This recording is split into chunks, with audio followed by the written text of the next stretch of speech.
Manufacturing and services చూద్దాం. ఎకనామీలో first మన ఇండియాకి తెలుసు 1947లో ఫ్రీడమ్ వచ్చింది.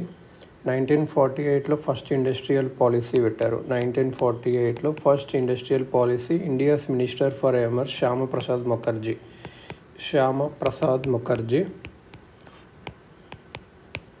ముఖర్జీ పెట్టారు. తర్వాత 1956లో ఇండస్ట్రీ పాలసీ రిజల్యూషన్ అని పెట్టారు. ఇది public sector led heavy industries మీద ఫోకస్ చేసింది. Oil, mining, ship building, steel, chemicals, machinery, manufacturing ఇవి. అప్పుడు నెహ్రూ గారు ఏం చేశారు, అది ఎందుకు ఇట్లా పెద్ద ఇండస్ట్రీస్ పెట్టారంటే ఎంప్లాయ్మెంట్ వస్తుంది, మనం సెల్ఫ్ రిలయన్స్ అంటే మనకు కావాల్సింది మనమే ప్రొడ్యూస్ చేసుకుంటాము, వేరే వాళ్ళ మీద డిపెండ్ కాకుండా. Raw material, intermediate goods, machinery ఈ to help other industries to produce consumer goods అన్నట్టు. 1991లో బీఓపీ క్రైసిస్ వచ్చింది, నరసింహారావు పిఎంగా ఉన్నప్పుడు. అప్పుడు ప్రైమ్ మినిస్టర్ మన్మోహన్ సింగ్ గారు. అప్పుడు కొత్త ఇండస్ట్రియల్ పాలసీ పెట్టారు ఎల్పిజి రిఫార్మ్స్ ద్వారా. Post LPG manufacturing and services sector in India's GDP చాలా బాగా పెరిగింది అన్నట్టు. అసలు లిబరలైజేషన్ అంటే ఏంటి, అంతకుముందు ఎప్పుడుండే ఒకసారి చూద్దాము. లిబరలైజేషన్ వల్ల బెనిఫిట్స్ ఏంది. అంతకుముందు ఎక్కువ ఉండే ఏముంటాయంటే, ఇప్పుడు సిపిఎస్సి ఉండే మన పిఎస్యూస్ ఉన్నాయి కదా, దాంట్లో అంతా మినిస్టర్స్ ఇంటర్ఫేర్ అవుతుండ్రి. ఎల్పిజి తర్వాత ఏమైందంటే గవర్నమెంట్ ఒక ఎంఓయూ చేసుకుంది సిపిఎస్సిస్తోన, మీకు ఆపరేషన్ ఫ్రీడమ్ ఇస్తాము, రత్న స్టేటస్ అని, depending on how they function అంత ఫ్రీడమ్ ఇస్తామని చెప్పి. అంతకుముందు ఏదైనా ప్రైవేట్ ఇండివిజువల్కి కంపెనీ స్టార్ట్ చేయాలంటే లైసెన్స్ తీసుకోవాలి. ఆ లైసెన్స్ కూడా ఇంతే పెట్టాలి, ఇంతే ప్రొడ్యూస్ చేయాలి, ఇంతకన్నా ఎక్కువ ప్రొడ్యూస్ చేయకూడదు, అట్లానే ఉంటుండే. దాని తర్వాత ఎల్పిజి రిఫార్మ్స్ తర్వాత ఇవన్నీ తీసేశారు. ప్రొడక్షన్ కోటా తీసేశారు, ఇన్స్పెక్టర్ రాజు తీసేశారు.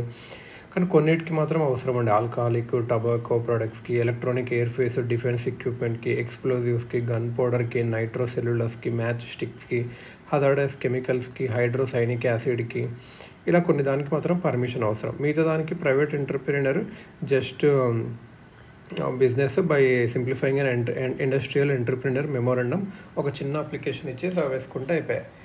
ఏమంటారు దాన్ని, industrial entrepreneur memorandum with commerce ministry. వేరే ముందున్న ఇండస్ట్రీస్ కాకుండా ఇది జస్ట్ డేటా కలెక్ట్ చేయడానికి ఒక చిన్న అప్లికేషన్.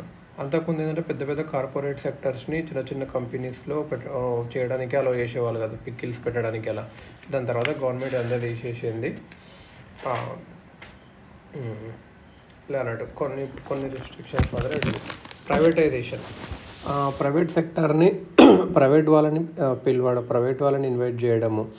ఏవైతే అంతకుముందు అన్ని పబ్లిక్ సెక్టర్ కంపెనీస్కి రిజర్వ్ ఉండే, అప్పుడు అట్లా కాదు, ప్రైవేట్. ఇంకా దాని తర్వాత పబ్లిక్ సెక్టర్ కంపెనీస్ని కూడా ప్రైవేట్ చేయడం కూడా స్టార్ట్ చేశారు అన్నట్టు.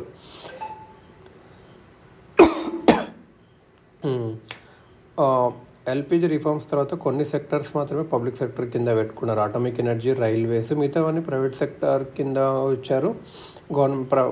పబ్లిక్ సెక్టర్ కూడా ఉంది. కానీ అటామిక్ ఎనర్జీ, రైల్వేస్ మాత్రం పబ్లిక్ కిందనే ఉంది, అంటే గవర్నమెంట్ కిందనే ఉంది.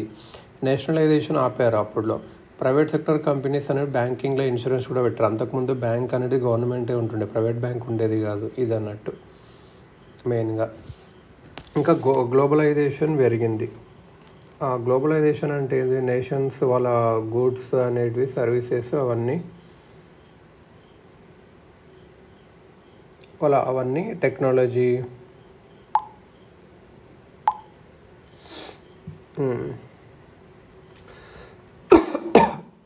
నేషనలైజేషన్ పెరిగింది.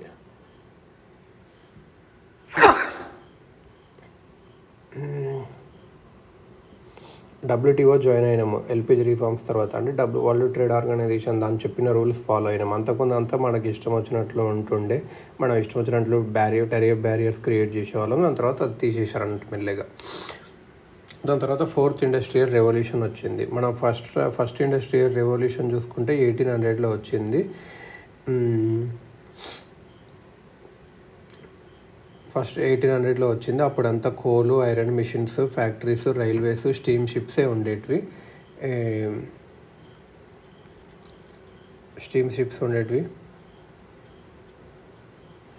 మరి సెకండ్ రెవల్యూషన్ ఎప్పుడు వచ్చింది? సెకండ్ ఇండస్ట్రియల్ రెవల్యూషన్ వచ్చేసి 1900లో. అప్పుడు electricity, oil, motor vehicles, planes, telephone, TV వచ్చినాయి. థర్డ్ ఇండస్ట్రియల్ రెవల్యూషన్లో electric and hydrogen powered vehicles, drones, robots, 3D అవి కూడా వచ్చినాయి. అనేది ఫోర్త్ ఇండస్ట్రియల్ రెవల్యూషన్ ఇప్పుడు 2016 నుంచి అనుకోవచ్చు. ఆర్టిఫిషియల్ ఇంటెలిజెన్స్, ఐఓటీ ఇదంతా. ఇంకా ఇది fourth industrial revolution. So first వచ్చేసి 1800, సెకండ్ వచ్చేసి 1900, థర్డ్ వచ్చేసి 1980. ఇది గుర్తుపెట్టుకోవాల్సింది. సో థర్డ్ వచ్చేసి 1980, సెకండ్ వచ్చేసి 1900, ఫస్ట్ వచ్చేసి 1800, ఫోర్త్ వచ్చేసి 2016 అన్నట్టు.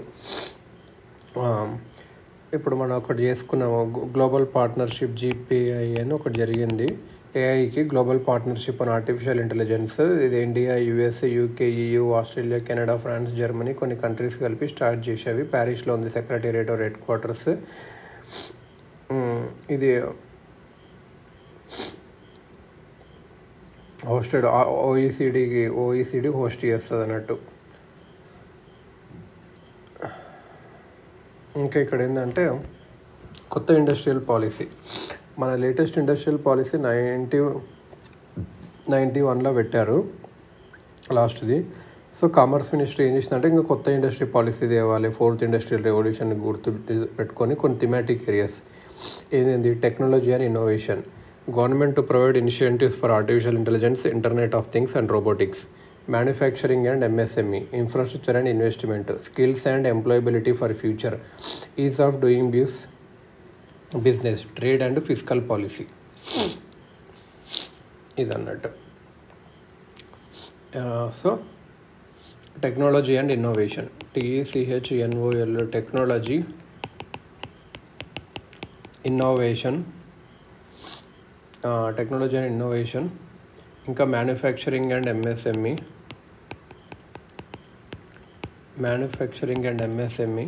Infrastructure and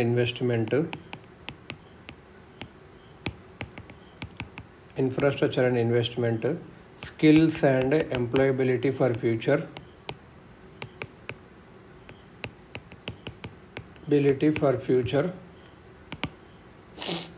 trade and fiscal policy.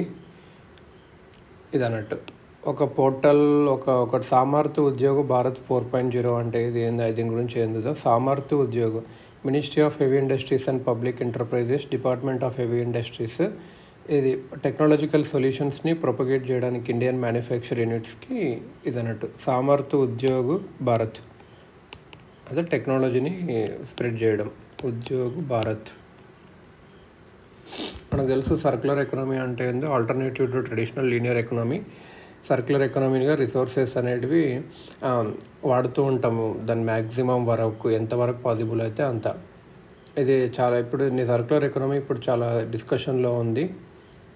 Circular ఎకనామీని European union ఇది expected to create 600 billion euros per year. అట్లా అంటే దీంట్లో మనీ చాలా ఎక్కువ అన్నట్టు సర్క్యులర్ యూనియన్. సో ఇక్కడ నేర్చుకుంది న్యూ ఇండస్ట్రియల్ పాలసీ 6 థీమ్స్ ఏంటి అంటే trade and fiscal policy, ease of doing business, skills and employability for future, infrastructure and investment, manufacturing and MSME, technology, innovation. Circular ఎకనామీలో కొన్ని బిజినెస్ మోడల్స్ ఉన్నాయి. Circular supply chain అంటే recyclable input materials, అంటే used news papers పల్ప్గా చేసి paper RIMS చేసి మళ్ళీ కొత్త న్యూస్ పేపర్స్ ప్రింట్ చేయొచ్చు. ఇదన్నట్టు సర్క్యులర్ సప్లై చైన్. సర్క్యులర్ ఎకనామిక్లో కొన్ని models, circular supply chain, papers వాడింది దాన్ని పల్పుగా చేసి అట్లా. Recovery and recycling. ఇప్పుడు ఓల్డ్ షూస్ ఉన్నాయనుకో, స్పోర్ట్స్ షూస్ ఉన్నాయనుకో, అవన్నీ బాస్కెట్బాల్, కొన్ని టెన్నిస్ కోర్ట్స్ ఆ సర్ఫేసెస్ చేయడానికి కొందరు వాడుతుంటారు అన్నట్టు. ఇప్పుడు మన ఒకసారి జపాన్ ఒలింపిక్స్ అప్పుడు, టోక్యో ఒలింపిక్స్ అప్పుడు కూడా ఎలక్ట్రానిక్ వేస్ట్ నుంచి ఎక్స్ట్రాక్ట్ చేసిన మెటల్స్ చేశారు అన్నట్టు. ఇదన్నట్టు మన ఇండియా $1 బిలియన్ వర్త్ గోల్డ్ ఈ వేస్ట్ నుంచి ఎక్స్ట్రాక్ట్ చేయొచ్చు అంట, కానీ ఆ టెక్నాలజీ మనకు దగ్గర లేదన్నట్టు. ఇంకా స్క్రాప్డ్ వెహికల్స్ నుంచి 8 మిలియన్ టన్స్ ఆఫ్ స్టీల్ కూడా చేయొచ్చు అంట రికవర్. ఇంకోటి ఏంటంటే ప్రోడక్ట్ లైఫ్ ఎక్స్టెన్షన్ పెంచవచ్చు R&D ద్వారా. ఇప్పుడు ఒక ఫోన్ ఖరాబ్ అయింది అనుకో, దాన్ని రిపేర్ చేసి వాడుకోవచ్చు, అలా ప్రోడక్ట్ లైఫ్ పెంచవచ్చు అన్నట్టు. ఇప్పుడు అప్గ్రేడ్ చేసుకొని ఫోన్స్లో అయితే దాన్ని అప్గ్రేడ్ చేసుకొని కూడా వాడుకోవచ్చు కదా, అట్లా ఏమైనా టెక్నాలజీ అలాంటిది ఉంటే. లేకపోతే ఎవరైనా సెకండ్ హ్యాండ్ కొనుక్కునే వాళ్ళకు అలాంటిది ఒకటి product life extension, sharing platform and ownership. ఇప్పుడు ఎయిర్బిఎన్బి యాప్ ఉంది కదా, అది హోమ్ ఓనర్స్ రెంట్కి ఇచ్చుకోవచ్చు ఖాళీగా ఉండేదానికన్నా. ఇప్పుడు నా దగ్గర ఒక ల్యాప్టాప్ ఉంది, అది నేను వాడట్లేదు, సో ఎవరికైనా అవసరం ఉంటే వాడు షేర్ చేసుకోవచ్చు డబ్బులు ఇచ్చేసి ఇట్లా అని చెప్పి. ఇంకోటి product of a service. Microsoft Office disk cost $150. However they also offer Office 365 as a software subscription service with deep discount for students. So they are afford it for 1 month. ఈ discourages piracy అవుతుంది, more revenue to company, more R&D for future. So product as a service కూడా ఒకటి. కొన్ని companies ఏం అలో చేస్తాయంటే short term renting of computers, cameras ఎలో చేస్తే అది చాలా మంచిది అన్నట్టు. దీనివల్ల ఈ వేస్ట్ నుండి తగ్గుతుంది. ఇంకా సర్క్యులర్ ఎకనామీ ఒక రోడ్ మ్యాప్ ఎలా ఉంది అంటే, రోడ్ మ్యాప్ ఎలా ఉండాలంటే ఒక డెడికేటెడ్ పాలసీ తీసుకురావాలి వేస్ట్ టు రిసోర్స్ మేనేజ్మెంట్కి. ఒక ఆన్గోయింగ్ ఇనిషియేటివ్ స్వచ్ఛ భారత్ అభియాన్కి, smart cities, make in India, startup India, digital India, corporate social, ఇవన్నీ కలిపి ఒక మంచిగా ఒకటి సహకరించుకుంటూ వెళ్ళాలి. నేషనల్ కోఆర్డినేటింగ్ బాడీ పెట్టాలి. ఎలాంటి బాడీ అంటే బ్యూరో ఆఫ్ రిసోర్స్ ఎఫిషియన్సీ. అలా అది దీన్ని మానిటర్ చేస్తుంది, ఎంత జరుగుతుంది సర్క్యులర్ ఎకానమీ, ఎలా కరెక్ట్ జరుగుతుందా లేదా అని. బ్యూరో ఆఫ్ రిసోర్స్ ఎఫిషియన్సీ, రిసోర్సెస్ని కరెక్ట్ వాడుకుంటేనే ఏ నేషన్ అయినా ముందుకు వెళ్తుంది. More taxes on using virgin raw materials, less taxes on using secondary recycled raw materials. So ఒరిజినల్గా ఇప్పుడు కోల్ తీసినాం అనుకో భూమిలోకి వెళ్ళి, దాని మీద ట్యాక్సెస్ ఎక్కువ వేయాలి. ఇప్పుడు ఏదన్నా వాడిందే మళ్ళీ ఏదైనా వాడుతున్నాడు, దాని మీద ట్యాక్స్ తక్కువ వేయాలి. బయో ఎకనామీ కూడా డెవలప్ చేయాలి. ఇప్పుడు అగ్రికల్చర్ వేస్ట్ ఉంటుంది, అది దాన్ని కూడా డెవలప్ చేయాలి ఇది అన్నట్టు. ఇప్పుడు ఒకసారి నేషనల్ మ్యానుఫ్యాక్చరింగ్ పాలసీ 2011 చూస్తే, నేషనల్ మ్యానుఫ్యాక్చరింగ్ పాలసీ 2011ది టార్గెట్ ఏంది? మ్యానుఫ్యాక్చరింగ్ షేరు పెంచాలి, జీడిపిలో జాబ్స్ క్రియేట్ చేయాలి, ఏదైనా ఇది పాలసీ అన్నదే ఉంటుంది. For the government ease of doing బిజినెస్ని కూడా దానికి మంచి రేటింగ్ పెంచాలి, స్కిల్ అప్గ్రేడేషన్ చేయాలి, funding for innovation and green technologies చేయాలి. National investment and manufacturing zone create చేయాలి.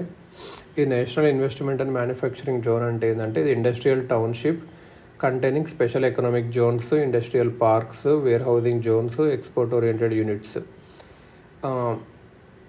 దీంట్లో అడిషనల్ సపోర్ట్ ఇస్తుంది గవర్నమెంట్. ఎట్లాంటి సపోర్ట్ ఇస్తుంది అంటే, ఇది ఒక ఇండస్ట్రియల్ టౌన్షిప్ అనేది national investment and manufacturing zone అంటే ట్యాక్స్ ఇనిషియేటివ్స్ ఇస్తుంది, FDI లిమిట్స్తో అంత రిలాక్స్ చేస్తుంది, రైలు, road, energy, communication, school, hospitals అవన్నీ ఇక్కడ కడతారు. వర్కర్స్కి సంబంధించినవన్నీ ఫెసిలిటీస్. లేబర్ లాస్ కొద్దిగా రిలాక్స్ ఉంటుంది, అంటే ఉమెన్ నైట్ షిఫ్ట్లో చేయొచ్చు. అలా హైరింగ్ చేసుకోవడానికి కూడా నామ్స్ ఈజీగా కొంచెం చేస్తుంది. సెల్ఫ్ గవర్నింగ్ బాడీస్ లాగా ట్రీట్ చేస్తుంది. ఆర్టికల్ 243QC కింద constitution. Self governing bodies, self governing national investment and manufacturing zone self governing bodies లాగా చేస్తుంది. సో మున్సిపాలిటీకి ఏదైతే రూల్స్ అప్లికేబుల్ అవుతావో, ఇప్పుడు వార్డ్ నెంబర్స్ అవన్నీ ఉంటారు, అవి ఇక్కడ ఏమి ఉండవు అన్నట్టు. మనకి ఇండియాలో ఇప్పుడు మోర్ దాన్ 15 ఉన్నవి. కొన్ని చూద్దాం ఇప్పుడు. Ahmedabad Dholera investment region at Gujarat, Dadri Noida Ghaziabad investment region at Uttar Pradesh, Manesar Bawal investment region at Haryana. ప్రీవియస్గా ఢిల్లీ ముంబై ఇండస్ట్రియల్ కారిడార్ను ఒక స్పెషల్ ఇన్వెస్ట్మెంట్ రీజన్ అని సెటప్ చేసింది. దాన్ని NIMZ కూడా మార్చారు. కామర్స్ మినిస్ట్రీ ఏం రాసిందంటే, ఇండస్ట్రియల్ ఇన్ఫర్మేషన్ సిస్టమ్ IIS ఒక GIS enabled database of industrial areas across the country launch చేసింది. ఇది ఎంటర్ప్రినర్స్కి రా మెటీరియల్ ఫైండ్ అవుట్ చేయొచ్చు, కీ ట్రాన్స్పోర్ట్ హబ్స్ కూడా ఎక్కడెక్కడ దొరుకుతాయి అని. ఇప్పుడు చూస్తే ఇండస్ట్రియల్ కారిడోర్స్ చూద్దాం. అది కామర్స్ మినిస్ట్రీ కింద ఉంటుంది. National industrial corridor development and implementation, NICDIT development and implementation trust. National industrial corridor development and implementation trust. They provide funding for industrial and commercial areas, townships, where housing and container depots, rental factories ఉంటాయి, social infrastructure, schools అవన్నీ ఉంటాయి అన్నట్టు. Industrial and commercial areas కంటే government ఇప్పుడు కొన్ని ఏవైతే అవసరం ఉంటాయో అవి కట్టి పెడుతుంది. ఏం ట్రస్ట్ ఇది? National industrial corridor development and implementation. Containers కానీ ఎయిర్పోర్ట్స్ అవన్నీ ఉంటాయి. ఇవి కొన్ని చూసుకుంటే ఏంటి అంటే ఢిల్లీ ముంబై ఇండస్ట్రియల్ కారిడార్ డిఎంఐసి 2006 నుంచి ఉంది. ఇది ఉత్తరప్రదేశ్, హర్యానా, రాజస్థాన్, మధ్యప్రదేశ్, గుజరాత్, మహారాష్ట్రకి వెళ్ళి పాస్ అవుతుంది. ఒక స్పెషల్ పర్పస్ వెహికల్ క్రియేట్ చేశారు, దాని ద్వారా ఇది రన్ అవుతుంది. 49% ఏమో ఎన్ఐసి డిఐటి ఉంటుంది, 26% Japanese bank for international corporation Zika, ఇంకా రెస్ట్ ఏమో ఇండియాస్ పబ్లిక్ సెక్టర్ ఫైనాన్షియల్ ఇంటర్మీడియటరీస్తో ఉంటుంది. ఇంకా మిగతా కారిడార్స్ ఏదంటే ఇది ఢిల్లీ ముంబై ఇండస్ట్రియల్ కారిడార్ కొద్దిగా famous, Amritsar Kolkata industrial corridor, Chennai Bengaluru industrial corridor, Bengaluru Mumbai economic corridor, Vizag Chennai industrial corridor, east Coast economic corridor from Kolkata to Chennai, Odisha economic corridor. Commerce ministry defence parks కూడా establish చేస్తుంది. పాలక్కాడ్లో ఒకటి ఉంది. ఇంకో defence industrial corridor defence park ఏమో Palakkad Kerala. Defence industrial production centres ఇది ఎక్కడెక్కడ తమిళనాడు, ఉత్తరప్రదేశ్. ఇది infrastructure, national investment and infrastructure ఇలా